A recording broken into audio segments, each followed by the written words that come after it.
wabarakatuh.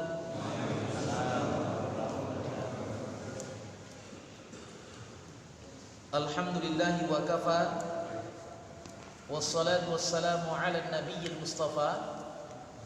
Asyhadu an la ilaha illallah wahdahu la syarika lah. Allahumma salli wa sallim ala nabiyyina Muhammad. Usikum ikhwatal iman wa iyaya bitaqwallah. Ittaqullaha haqqa tuqatih wa la tamutunna illa wa antum muslimun. Bapak-bapak, para hadirin jamaah sekalian, para pengurus masjid serta tokoh masyarakat, para sepuh yang mudah-mudahan dimuliakan Allah.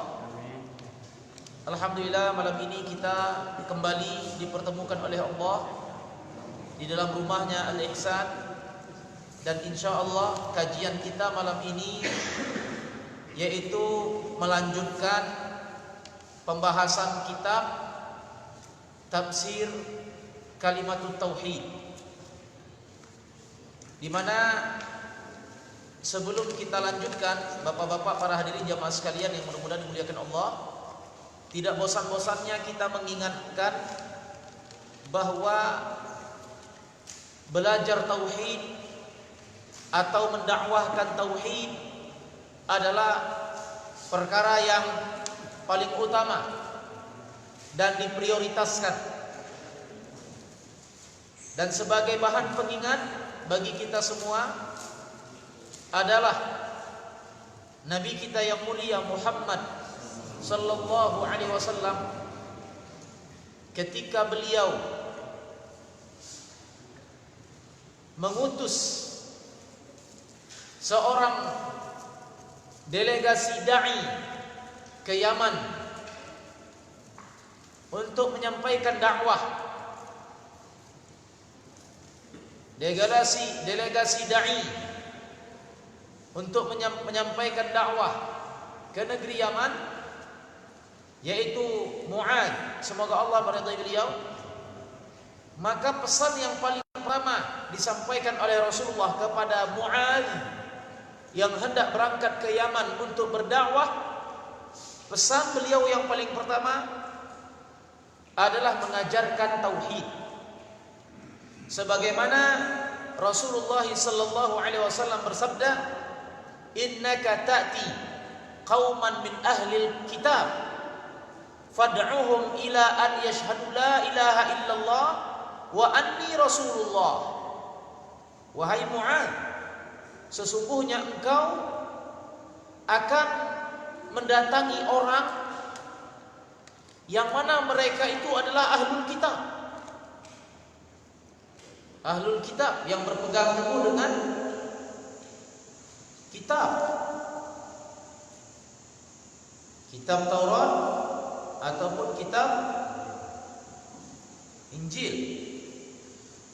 Maka pesan Rasulullah sallallahu alaihi wasallam, "Innaka ta'ti qauman min ahlil kitab." Sesungguhnya engkau akan mendatangi ahlul kitab. Maka yang paling pertama sekali engkau lakukan adalah fad'uhum ila an yashhadu an la ilaha illallah wa anni rasulullah. Maka sampaikan kepada mereka dakwah bahwa tidak ada zat yang patut disembah melainkan Allah dan saya adalah utusan Allah. Maka bapak-bapak, para hadirin jemaah sekalian yang mudah-mudahan dirahmati serta dimuliakan oleh Allah Subhanahu wa taala, ini menunjukkan bahwa tauhid adalah perkara yang paling utama. Maka sedikit mengulas kembali atau memurajaah sedikit tentang apa yang telah kita sampaikan pada pekan yang lalu, bahwa keadaan orang-orang yang bersaksi atau bersyahadat ini ada beberapa bentuk. Ada beberapa keadaan orang-orang yang bersyahadat. Di antaranya adalah syahadatnya orang-orang munafik. Dan kita berdoa kepada Allah, mudah-mudahan kita tidak termasuk syahadatnya orang-orang munafik. Bagaimana keadaan mereka? Bahwa mereka bersaksi atau mereka berucap dengan lisan la ilaha illallah dan Muhammad Rasulullah. Mereka berucap dengan lisan la ilaha illallah Muhammadur Rasulullah, serta mereka melaksanakan ibadah kepada Allah. Yusallun wa yatasaddaqun, mereka salat dan mereka juga bersedekah. Akan tetapi hum fid darkil asfal minan nar, akan tetapi mereka masuk ke dalam api neraka, sebagaimana yang difirmankan oleh Allah dalam surat An-Nisa ayat 145. Kenapa mereka masuk ke dalam api neraka sedangkan mereka berucap la ilaha illallah? Adalah karena ucapan syahadat mereka dan amalan yang mereka kerjakan tidak disertai dengan keyakinan hati. Orang-orang munafik berucap dengan lisan, beramal dengan perbuatan, akan tetapi mereka tidak meyakini dengan hati. Dan ini digambarkan oleh Allah Subhanahu wa taala di dalam surat Al-Munafiqun ayat 1 dan ayat 2. Allah berfirman, "Idza ja'akal munafiqun," ketika datang kepada Nabi Muhammad. Kepada siapa? Kepada Nabi Muhammad SAW. Kalau dulu Ustadz pernah didatangi oleh seorang Nasrani di Lapas Pak Ju, dan beliau mengajukan diri untuk masuk ke dalam agama Islam dan hendak bersaksi di hadapan Ustadz di Lapas Pak Ju, bersaksi asyhadu an la ilaha illallah wa asyhadu anna Muhammad Rasulullah. Datang kepada Ustadz dan alhamdulillah masuk dalam agama Islam. Nah, orang munafik digambarkan oleh Allah datang kepada Nabi Muhammad sallallahu alaihi wasallam. Idza ja'akal munafiqun, ketika datang orang-orang munafik kepada engkau wahai Muhammad. Idza ja'aka, ketika datang kepada engkau Muhammad sallallahu alaihi wasallam, orang-orang munafik, qalu nashhadu innaka la rasulullah. Kemudian mereka berucap, mereka bersaksi, sesungguhnya engkau wahai Muhammad adalah utusan Allah. Kemudian Allah berfirman, wallahu ya'lamu innaka la rasuluh. Allah Maha mengetahui bahwa Muhammad adalah utusan Allah. Wallahu yashhad innal munafiqina lakadzibun. Dan Allah bersaksi dan Allah mengetahui bahwa syahadatnya orang-orang munafik adalah syahadat di atas dusta. Innal munafiqina lakadzibun. Syahadatnya orang-orang munafik dusta. Kita ingatkan kembali lagi, kita ingatkan lagi bahwa pengetahuan Allah, ilmu Allah, serta pengetahuan Allah tembus pandang. Allah mengetahui perkara yang zahir dan Allah juga mengetahui perkara yang batin. Dan Allah mengetahui isi hati umat manusia. Nah, termasuklah orang-orang yang bersyahadat di hadapan Rasulullah SAW, yang mereka berucap la ilaha illallah Muhammadur Rasulullah. Akan tetapi Allah mengetahui bahwa ucapan syahadat mereka dusta.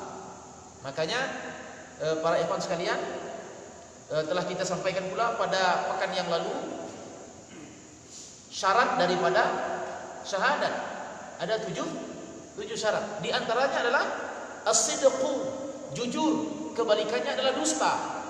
Maka orang-orang yang berdusta dengan syahadat, ya, atau orang-orang yang bersyahadat atas dasar dusta, syahadatnya tidak sah atau ditolak oleh Allah Subhanahu wa taala. Wal iyadu billah. Maka mudah-mudahan kita tidak termasuk orang-orang yang bersyahadat layaknya syahadat orang-orang munafik, yang mereka berucap dengan lisan, beramal dengan perbuatan, akan tetapi mereka tidak yakin dengan hati. Wal iyadu billah. Dan insyaallah teman-teman sekalian, kasus yang semacam ini dalam tubuh umat Islam boleh dikatakan tidak ada. Karena ini kalau kita lihat dari kacamata tauhid, ini syirik secara rububiyah. Dan kalau kita lihat dalam tubuh umat Islam, syirik secara rububiyah ini sangat jarang terjadi. Boleh dikatakan tidak ada. Bahkan kepada penyembah kubur, kalau antum tanyakan kepada penyembah kubur, siapa yang menciptakan langit dan bumi, pasti mereka akan menjawab Allah. Kepada orang yang bersedekah laut, ketika antum tanyakan kepada mereka siapa yang menurunkan rezeki, pasti mereka menjawab Allah. Karena secara rububiyah jarang terjadi. Akan tetapi ini adalah syahadatnya orang-orang munafik. Kemudian ikhwatal iman rahimani wa rahimakumullah jami'a, ya, selain daripada syahadat yang kita ucapkan menuntut kita untuk meyakini dengan hati, maka syahadat tersebut juga menuntut kita untuk beramal dengan perbuatan. Untuk beramal dengan perbuatan, untuk melaksanakan segala bentuk konsekuensi daripada syahadat. Makanya ketika Rasulullah sallallahu alaihi wasallam berkata kepada Mu'adz, fa in ata'u, wahai Mu'adz, apabila mereka taat kepada engkau untuk berucap la ilaha illallah Muhammadur Rasulullah, fa'alimhum bis-shalah, maka ajarkan kepada mereka salat. Sampaikan kepada mereka annallaha farada alaihim khamsa salawat. Ketika telah sampai kepada mereka kalimat tauhid, maka ajarkan kepada mereka, sampaikan kepada mereka bahwa Allah telah memfardukan kepada mereka salat 5 waktu. Iftaradallahu alaihim khamsa salawat. Artinya apa? Setelah bersaksi dengan kalimat syahadat, maka kita dituntut untuk beribadah. Kita dituntut untuk beramal. Ya, ini kombinasi daripada kalimat syahadat. Dan ini disebutkan oleh Allah, oleh Syekh Shalih Fauzan rahimahullahu taala di dalam kitab beliau, ya.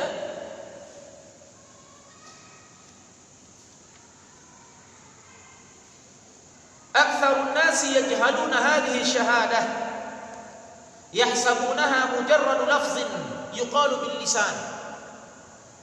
Kebanyakan manusia mereka tidak faham dengan kalimat syahadat yang mereka ucapkan. Yahsabunaha mujarrad lafzin. Mereka menganggap ucapan tersebut hanya sebatas lisan. Wa katsirun minal ulama la yafhamuna ma'na la ilaha illallah. Bahkan di kalangan para ulama,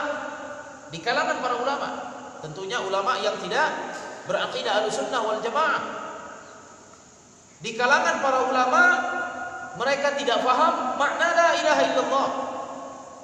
Terutama kebanyakan dari kalangan ulama-ulama yang tidak beraqidah Ahlussunnah, yang mereka berkecimpung dalam permasalahan tauhid. Wa hum ulama'un fil fiqhi, ulama'un fil nahwi. Mereka tidak faham makna la ilaha illallah. Walakin aktsaruhum laisa lahu inayatun bit tauhid aw yata'allamuna aqidat al-asy'ariyah, atau bahkan kebanyakan dari kalangan umat manusia, dari para ulama, mereka mempelajari akidahnya Asy'ariyah, akidah Asy'ariyah. Ini wal'iyadu billah. Wa ulama'il kalam, ataupun ulama'ul kalam, dari kalangan ulama Mu'tazilah yang berpaham kepada faham logika. Jadi landasan pemahaman mereka terhadap la ilaha illallah adalah landasan para ulama Asy'ariyah dan ulama Mu'tazilah, di mana acuan pemahaman mereka meyakini la ilaha illallah sekedar tauhid rububiyah. Maksudnya apa? Bahwa kalimat tauhid la ilaha illallah sebatas keyakinan saja, tidak lebih daripada itu. Hanya sebatas keyakinan saja. La ya'tadduna tauhid ar-rububiyyah wa la yazidu an tauhid al-uluhiyyah, dan tidak lebih daripada pemahaman tauhid rububiyah. Makanya teman-teman sekalian yang mudah-mudahan dimuliakan oleh Allah Subhanahu wa taala, tidak ragu di kalangan mereka yang apabila telah berucap la ilaha illallah, tidak ragu di kalangan mereka untuk meninggalkan ibadah-ibadah yang wajib. Kenapa? Karena sudah dijamin oleh la ilaha illallah. Ini kalau seandainya difahami oleh masyarakat awam bahwa la ilaha illallah bisa menjamin seseorang masuk ke dalam surga walaupun tanpa beramal, maka rusaklah ajaran agama Islam. Maka benarlah apa yang telah disabdakan oleh Nabi sallallahu alaihi wasallam, bada'al islamu ghariban fasayakunu ghariban kama bada. Ajaran agama Islam dahulunya terasing, dahulunya dianggap asing. Fasayakunu ghariban kama bada, maka akan kembali menjadi terasing. Apa kata Ustaz Abdullah Maududi? Terasingnya ajaran agama Islam karena sedikit yang memahaminya. Terasingnya ajaran agama Islam karena sedikit yang mengilmuinya. Sehingga ketika kita menjalankan sunnah Rasulullah SAW, menjalankan ajaran agama Islam, di kalangan umat Islam sendiri dianggap asing karena sedikitnya ilmu atau dangkalnya pemahaman. Maka ikhwatal iman rahimani rahimakumullah jami'an, bayangkan kalau seandainya la ilaha illallah difahami oleh masyarakat awam dengan pemahaman ulama Asy'ariyah dan ulama Mu'tazilah. Subhanallah, difahami oleh masyarakat awam dengan pemahaman ulama Mu'tazilah dan Asy'ariyah, yang mereka hanya memahami kalimat tauhid sebatas rububiyah, yakin saja sudah, yang berucap la ilaha illallah masuk surga. Sehingga lalailah dari mereka ibadah salat, tinggallah dari mereka ibadah puasa, dan begitu seterusnya. Teman-teman sekalian, jangankan kita dilandasi pemahaman yang seperti itu, kita memahami kalimat tauhid la ilaha illallah dengan pemahaman yang benar saja, banyak orang yang meninggalkan ibadah salat, banyak orang yang meninggalkan ibadah yang wajib. Apalagi kekeliruan tersebut dilandasi dengan pemahaman yang salah. Subhanallah, ya, wal iyad billah. Maka ikhwatal iman rahimani rahimakumullah jami'a, aqarru aqaidal mutakallimin tajiduna annahum yurakkizuna ala itsbati wujudillah, bahwa ulama Mu'tazilah dan Asy'ariyah mereka berfokus kepada pemahaman tauhid la ilaha illallah dengan itsbat wujudillah.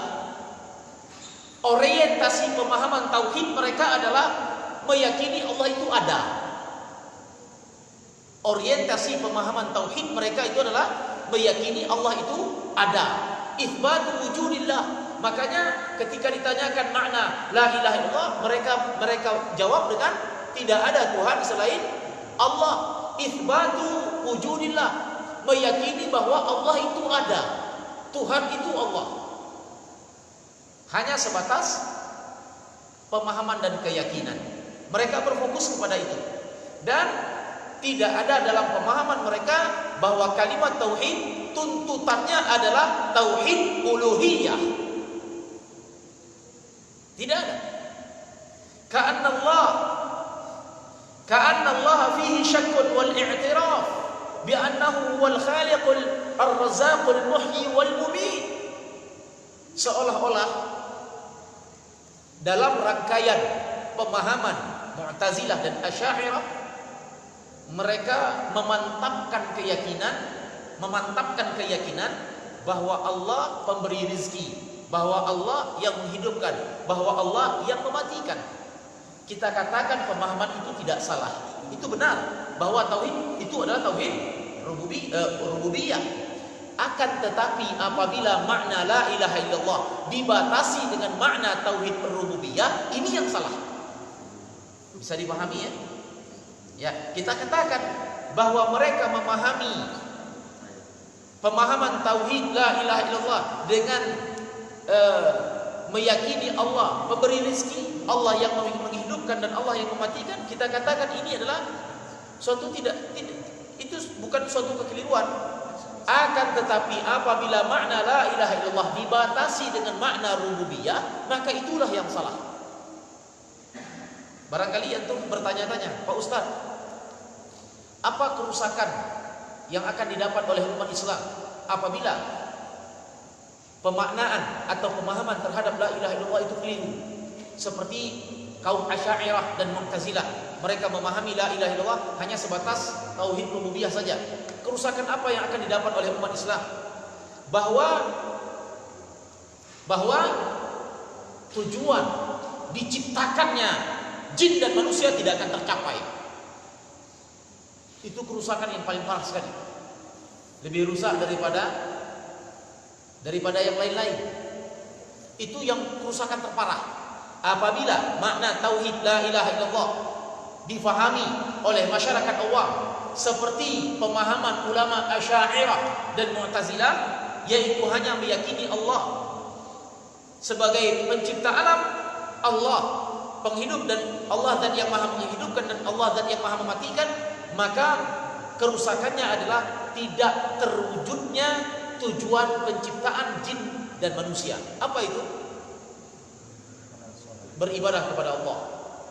Kenapa? Karena la ilaha illallah difahami dengan rububiyah. Rububiyah itu sebatas keyakinan. Lalu di mana uluhiyahnya? Di mana tuntutan salatnya? Di mana tuntutan puasanya? Di mana tuntutan zakatnya? Nihil. Sehingga tidak tercapainya tujuan penciptaan jin dan manusia. Waliyadzubillah, ini kerusakan yang paling parah sekali. Sedangkan faham la ilaha illallah kita luruskan, kita masih melihat masjid-masjid kosong daripada salat berjamaah. Waliyadzubillah. Nah, kemudian ikhwah fillah rahimakumullah, ya, bahwa pemahaman yang semacam itu, ya, pemahaman ulama Asy'ariyah dan Mu'tazilah terhadap la ilaha illallah yang seperti yang sudah kita jelaskan tadi, itu sama persis seperti pemahaman orang-orang kafir di masa Rasulullah. Kita ulangi sekali lagi bahwa pemahaman tauhid yang semacam itu dari kalangan ulama Asy'ariyah dan Mu'tazilah yang memaknai la ilaha illallah hanya sebatas keyakinan, itu sama persis dengan pemahaman orang-orang kafir di masa Rasulullah sallallahu alaihi wasallam, yaitu mereka sekedar yakin saja, akan tetapi mereka menolak untuk beribadah kepada Allah. Sebagaimana yang difirmankan oleh Allah dalam surah Yunus ayat 31. Allah Subhanahu wa taala berfirman, "Qul man yarzuqukum minas sama' wal ardi wa amman yamliku as-sam'a wal absar." Katakan olehmu wahai Muhammad, siapakah yang memberikan kepada kalian rezeki, yang apabila dari langit diturunkan, yang apabila dari bumi dikeluarkan? Amma yamliku as-sam'a wal absar, dan siapa pula yang menguasai penglihatan dan pendengaran? Wa may yukhrijul hayya minal mayyit wa yukhrijul mayyita minal hayy, lalu siapa pula yang mengeluarkan sesuatu yang hidup dari yang mati, yang mengeluarkan sesuatu yang mati dari yang hidup? Kemudian orang-orang kafir apabila ditanyakan dan diajukan pertanyaan-pertanyaan yang semacam itu, mereka akan menjawab, fasayaquluna Allah. Mereka menjawab, yang menurunkan rezeki adalah Allah, yang menguasai pendengaran adalah Allah, yang menghidupkan dan yang mematikan adalah Allah. Tetapi mereka tetap berada dalam kekafiran. Kenapa? Karena mereka yakin kepada Allah tapi tidak beribadah kepadanya. Jadi yakin dan ibadah itu adalah satu kombinasi yang tak terpisahkan. Ya, kira-kira seperti itu. Mudah-mudahan bisa dipahami. Nah, kemudian ikhwatal iman rahimani rahimakumullah jami'an, yang menjadi pembahasan kita malam ini adalah, mudah-mudahan diperhatikan, sesuatu yang sangat mendasar dalam agama kita, akan tetapi sangat fundamental. Sangat mendasar, akan tetapi sangat fundamental, yang apabila salah seorang di antara kita tidak memahaminya, maka ini adalah suatu kebinasaan. Yaitu apa? 2 rukun syahadat. Kalau pekan lalu kita telah sampaikan 7 syarat kalimat syahadat. Maka akan kita sampaikan pula 2 rukun syahadat. Perkara yang sangat mendasar tapi fundamental. Sangat penting sekali. Hadhil kalimah laha ruknan. Bahwa kalimat syahadat ini terdapat 2 rukun. Huma nafyun wa itsbat. Yang pertama adalah nafi atau meniadakan, dan yang kedua itsbat atau menetapkan. Rukun syahadat yang wajib kita pahami semua. Yang pertama nafi atau meniadakan, bahwa terdapat di dalam kalimat syahadat yang kita ucapkan peniadaan, penindakan segala bentuk sesembahan kecuali kepada Allah. Bahwa tidak ada zat yang patut disembah. Ini rukun yang pertama. Menafikan segala bentuk sesembahan. Kalaupun ada, misalkan, kalaupun ada sesembahan yang lain selain Allah, maka sesembahan tersebut batil. Ini rukun syahadat. Karena teman-teman sekalian, kalau ini tidak difahami, kalau ini tidak diyakini, apalagi diamalkan, maka bisa saja seorang muslim dalam satu waktu dia beriman kepada Allah dan beribadah kepada Allah, dan di waktu yang lain dia beribadah kepada selain Allah. Nah, inilah kasus yang sedang dihadapi oleh umat Islam. Perbuatan syirik, menduakan Allah, menyekutukan Allah, beribadah kepada Allah, seraya dengan itu dia beribadah kepada yang lain. Minta tolong kepada Allah, di sisi yang lain dia minta tolong sama dukun. Kenapa? Karena tidak memahami serta meyakini dan tidak mengamalkan rukun tauhid. La ilaha, tidak ada sesembahan yang lain. Kan kita coba antum lihat contoh-contoh syirik yang ada, contoh kasus syirik yang ada di Indonesia. Misalkan sedekah laut, sedekah bumi yang kemarin di Palu terjadi. Kalau kita lihat di berita nasional, di Palu itu sebelum terjadinya tsunami atau gempa ketika itu kabarnya wallahu a'lam bishawab, ini dalam beritanya, bahwa barusan terjadi gladi resik secara resmi, ritual sedekah laut, gladi resiknya, karena ada melibatkan pihak-pihak tertentu untuk melakukan kegiatan tersebut dan diresmikan. Beberapa jam setelah itu terjadi tsunami. Wallahu a'lam bishawab. Maka ini adalah contoh kasus syirik, sedekah laut, sedekah bumi. Kenapa? Karena tidak memahami rukun tauhid. La ilaha, tidak ada zat yang patut disembah, sesembahan yang lain batil. Nah, ini rukun tauhid yang pertama, an-nafyu, menafikan segala bentuk sesembahan. Kemudian al-itsbat. Itsbat adalah menetapkan bahwa segala bentuk sesembahan hanya untuk Allah. Jadi inilah kesempurnaan kalimat tauhid. Tidak ada segala bentuk sesembahan dengan benar kecuali hanya kepada Allah Subhanahu wa taala. Wala yakfi an-nafyu wala yakfi al-itsbat. Maka rukun tauhid tidak cukup hanya dengan nafi saja, atau tidak cukup hanya dengan isbat saja. Bal la budda minal itsnain, akan tetapi wajib secara sempurna kita melaksanakan dua rukun tersebut dalam keyakinan orang-orang yang beriman. Kira-kira seperti itu. Nah, kemudian ikhwan fillah rahimakumullah, kama qala ta'ala, sebagaimana yang telah difirmankan oleh Allah. Ya, kalau dalam dalilnya tentang rukun rukun tauhid nafyu dan itsbat, di dalam dalilnya adalah terdapat di dalam surat Al-Baqarah ayat 256. Allah Subhanahu wa taala berfirman, "Faman yakfur bit-taghut wa yu'min billah." Barang siapa kufur terhadap taghut dan beriman kepada Allah. Nah, ini kalau misalkan ditanya, Pak Ustadz, apa dalil daripada an-nafyu dan al-itsbat yang telah kita jelaskan tadi, maka terdapat dalam surah Al-Baqarah ayat 256. Faman yakfur bit-taghut, siapa yang kufur terhadap taghut. Taghut oleh Imam Ibnu Taimiyah rahimahullah taala definisikan ma'ubida min dunillahi wa huwa radin, segala bentuk yang disembah selain Allah dan dia ridha dengan sesembahan tersebut, maka ini disebut dengan taghut.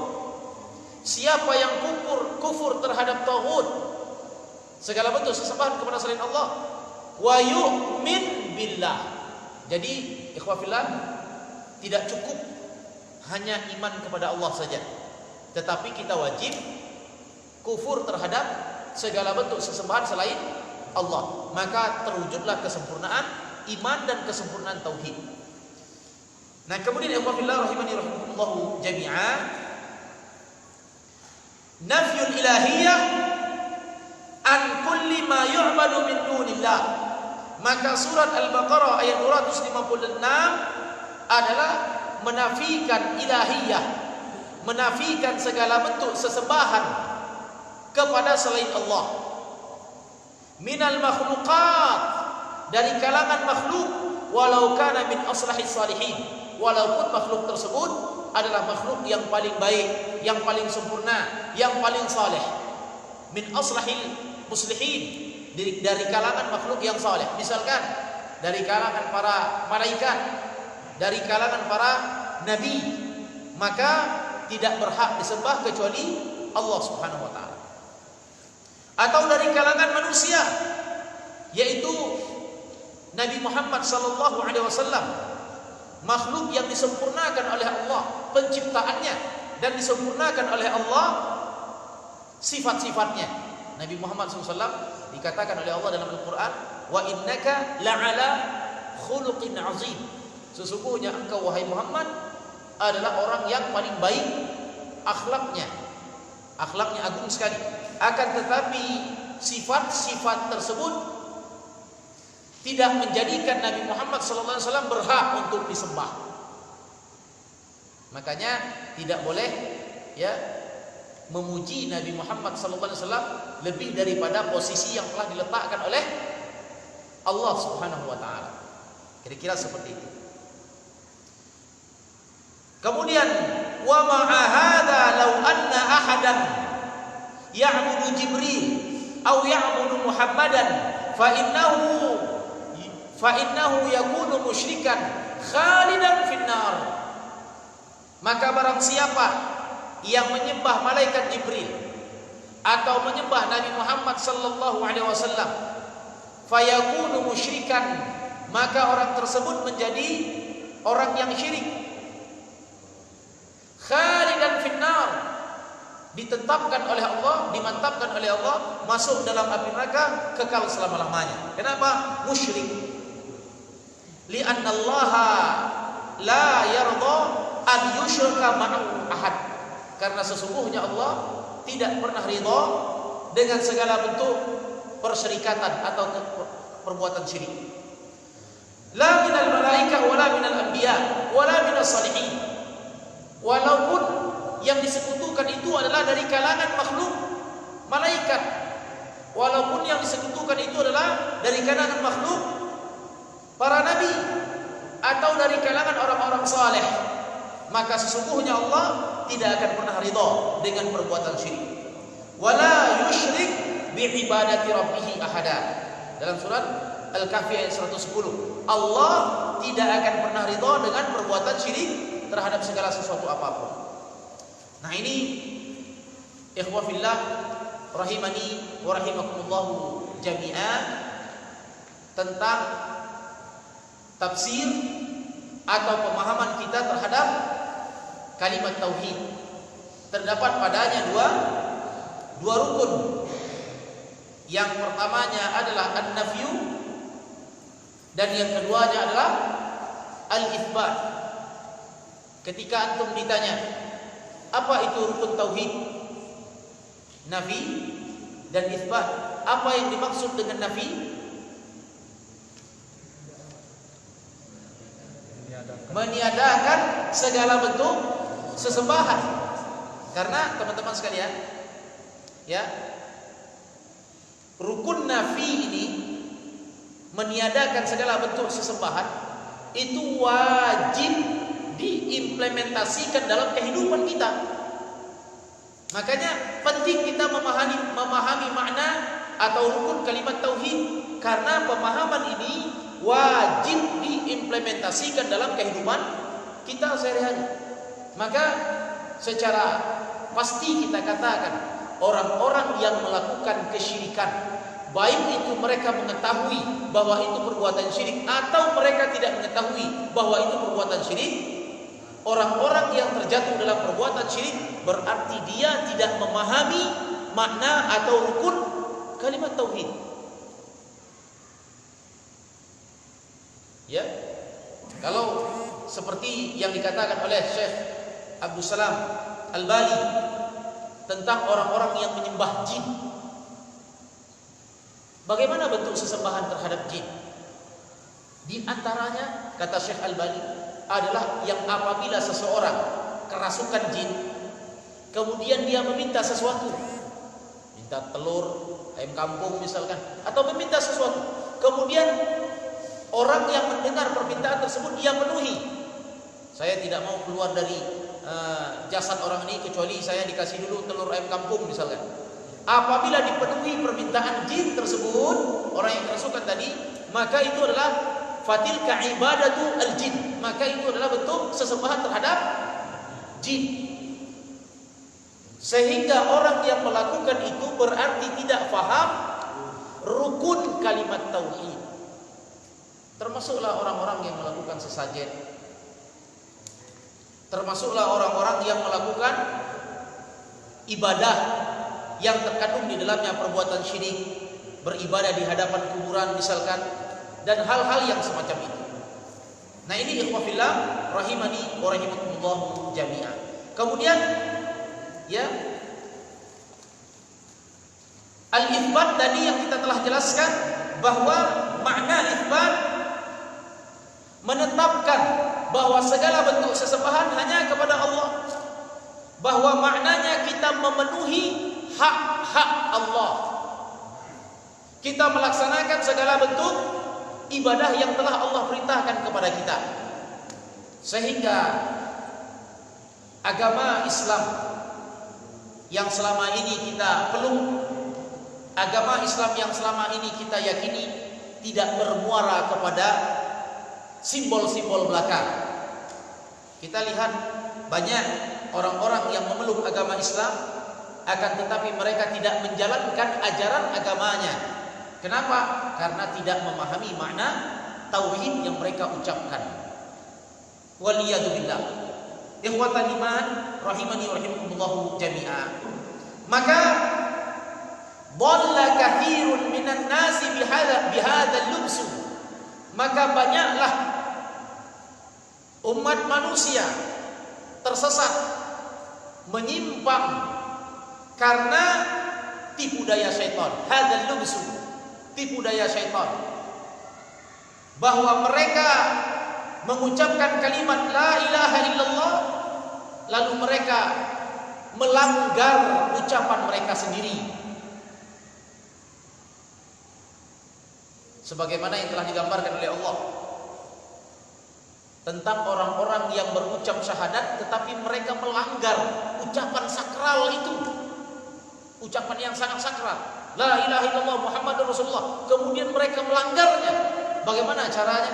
Adalah mereka diantaranya melakukan perkara-perkara yang diharamkan oleh Allah dalam permasalahan syirik, dan mereka membenarkannya. Allah gambarkan itu dalam surah Yunus ayat 18. Wa ya'buduna min dunillah.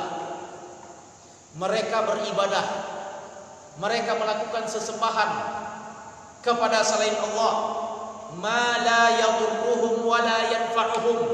Yang mereka sembah itu tidak bisa mendatangkan mudarat, tidak bisa memudaratkan mereka, tidak bisa mendatangkan mara bahaya bagi mereka.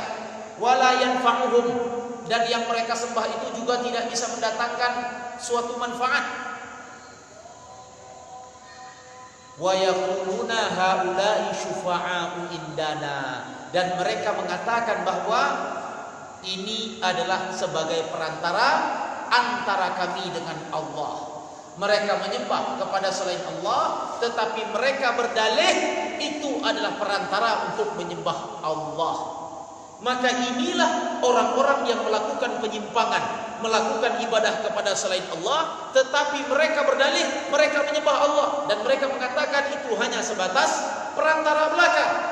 Orang-orang kafir menyembah berhala, mereka tidak mengakui mereka menyembah berhala. Makanya tadi di surah Yunus ayat 31 dikatakan, siapa yang menciptakan, siapa yang memberikan rezeki, mereka mengatakan Allah. Dan mereka tidak mengakui bahwa mereka menyembah berhala, tetapi mereka mengakui mereka menyembah Allah, tetapi melalui perantara berhala. Maka itulah yang terjadi di zaman kita sekarang. Ada orang-orang yang menyembah kuburan, tetapi mereka berdalih kami menyembah Allah melalui perantara roh-roh orang yang saleh. Waliyadzubillah. Barangkali ini yang bisa saya sampaikan, dan insyaallah akan kita lanjutkan setelah salat Isya. Aku qouli hadza fastaghfiru innahu ghafurur rahim. Assalamualaikum warahmatullahi wabarakatuh.